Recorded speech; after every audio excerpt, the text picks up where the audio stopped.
And next, I would like to invite Dr. Pooja ma'am, for her talk on anterior uveitis, a brief overview.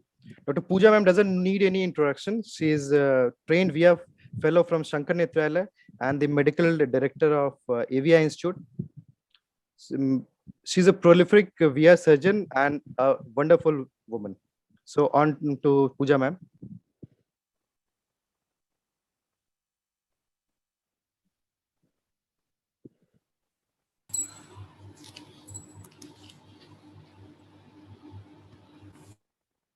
Dr. Vishal.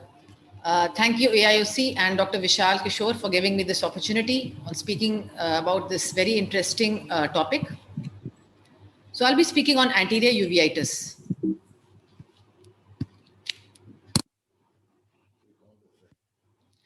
So by definition, anterior uveitis is inflammation of the iris and the anterior part of the ciliary body, that is the pars placata, as a consequence of diverse stimuli. If we clinically classify this, it is acute uveitis, which is sudden and symptomatic in onset. It persists for 6 weeks or less. Recurrent when there are repeated episodes. J'ai frappé un bouton. Greater or less than equal to 3 months. Or chronic uveitis, where there's insidious onset and longer duration than 6 weeks. So going on to the pathological classification, it could be granulomatous or non-granulomatous. Always remember that granulomatous has an organismal invasion. It is insidious, it is chronic, and you have focal reactions in the and button fat keratic precipitates. As opposed to non-granulomatous, where there is antigen antibody reaction, it is of acute onset, shorter duration of action, it is more severe, and you have diffuse iris reaction and very fine, plenty, and thin KPs.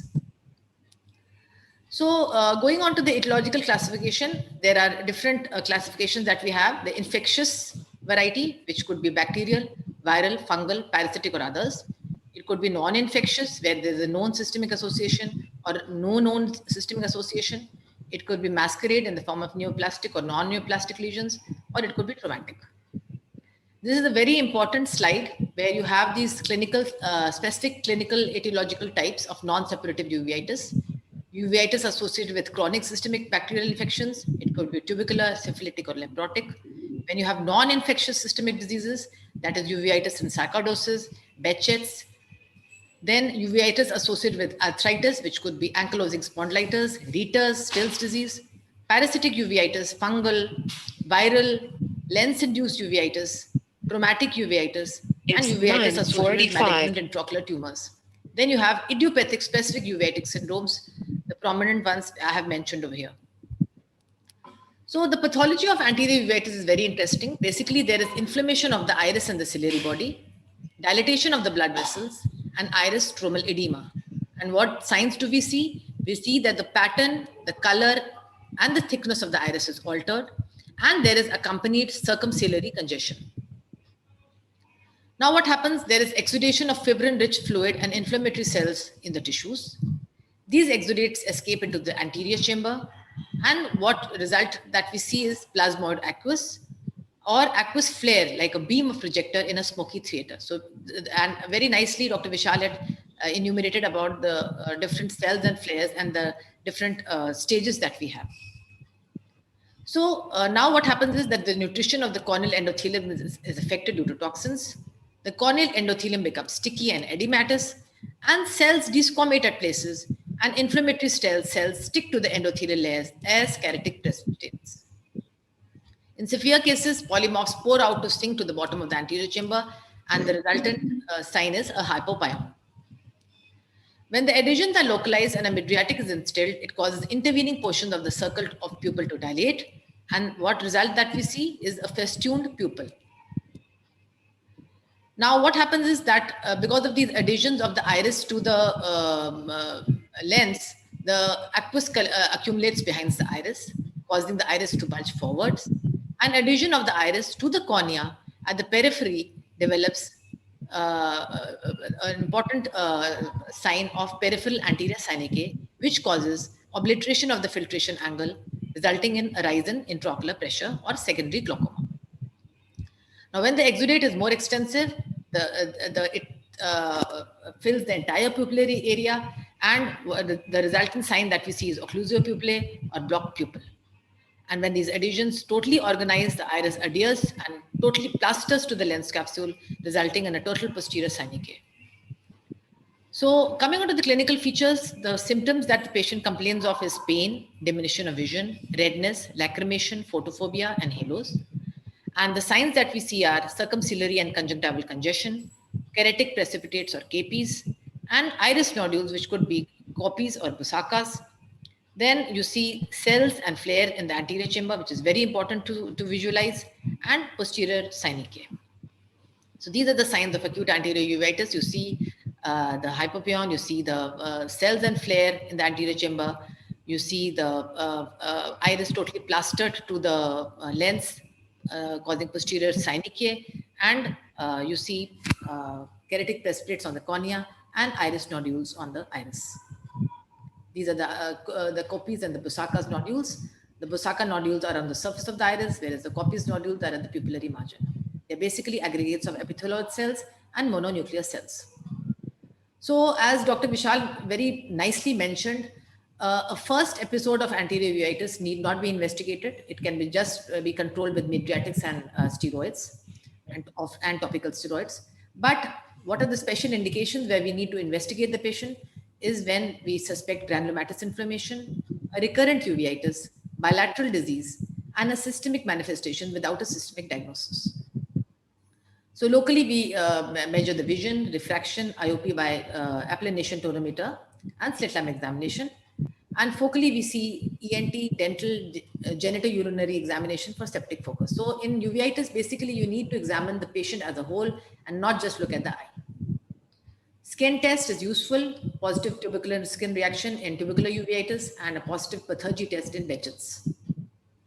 For associated systemic disorders, CBC, ESR, MAN2, and X-ray chest, or in tuberculosis, urine and blood examination, diabetes, VDR and NCANS test in syphilis, a urethral smear in gonorrhea, in UTI you do urine culture, ASLO titer and C-reactive protein for rheumatic disorders, screening test for autoimmune disorders, and imaging you have FFA, ICGA, OCT, sacroiliac joint, X-ray, CT, and MRI. So this is a very important slide where you have acute anterior uveitis and chronic anterior uveitis. Acute anterior uveitis, basically, you can see in idiopathic conditions, trauma, all HLA-B27 uveitis are acute anterior uveitis, namely ankylosing spondylitis, inflammatory bowel disease, psoriatic arthritis, and Reiter's. Then you have Behçet's syndrome, the lens-associated anterior uveitis, which could be phacoanaphylactic or phacogenic, and the UGS syndrome. The chronic anterior uveitis, on the contrary, you will see in juvenile rheumatoid arthritis, in Fuchs heterochromic iridocyclitis, which is chronic, and anterior uveitis associated with primary posterior uveitis, that is in sarcoidosis, toxoplasmosis, syphilis, tuberculosis, herpes zoster, CMV, and AIDS. So this is just in brief, ankylosing spondylitis causes ossification of the ligaments. It is HLA-B27 positive. You have onset of acute anterior uveitis and pain and stiffness in the lower back and buttocks. And you can see the picture over here that I have enumerated. Reiter's syndrome, where you have non-gonococcal urethritis, acute anterior uveitis. It is a seronegative polyarthritis. Conjunctivitis is common, and 85% are HLA-B27 positive. Psoriatic arthritis, where you have associated skin lesions and nail lesions, along with arthritis, and in the eye you see conjunctivitis, acute iritis, keratitis, and the secondary Sjogren's syndrome. Behçet's, you have recurrent episodes of orogenital ulceration and recurrent genital ulcers, ocular inflammation, skin lesions, and a positive Pathergy test. So you can see the pictures that I've taken from this textbook. These are the different things. And important thing is dermatographia that you see in these patients. This is posterior Behçet's, which will be covered in the subsequent talks. The glaucomatous cyclitic crisis, or the Postner-Schlossman syndrome, is basically just acute unilateral attacks of anterior uveitis along with an elevated intraocular pressure. And it is basically there's trabeculitis, there are fine KPs that you see in this syndrome, and it is best tackled with steroid and mydriatics. Fuchs heterochromic iridocyclitis is basically chronic unilateral uveitis, a triad of heterochromia, cataract, glaucoma, and capes. And etiology, there's no single etiology. So drugs that we use are mydriatics, steroids, calcineurin inhibitors, and antimetabolites. Short-acting are tropicamide, cyclopentodate, and phenylephrine. Long-acting are homatropine and atropine. Mydriatics act in 3 ways. It's important to understand: by keeping the iris and ciliary body at rest, by diminishing hyperemia, and by preventing formation of posterior senecae and breaking down those that have already been formed. Corticosteroids are the mainstay of treatment, very useful in controlling the inflammation in the acute phase and also minimizing the damage of the antigen-antibody reaction.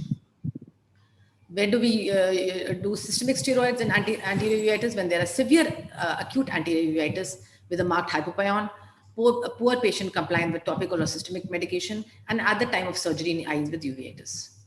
Immunosuppressive agents have to be resorted when there are sight-threatening uveitis or a steroid-sparing therapy. And we use, these are the common drugs: methotrexate, cyclosporin, azathioprine, and cyclophosphamide. And this is the slide that you have to remember. So thank you so much for your patient hearing.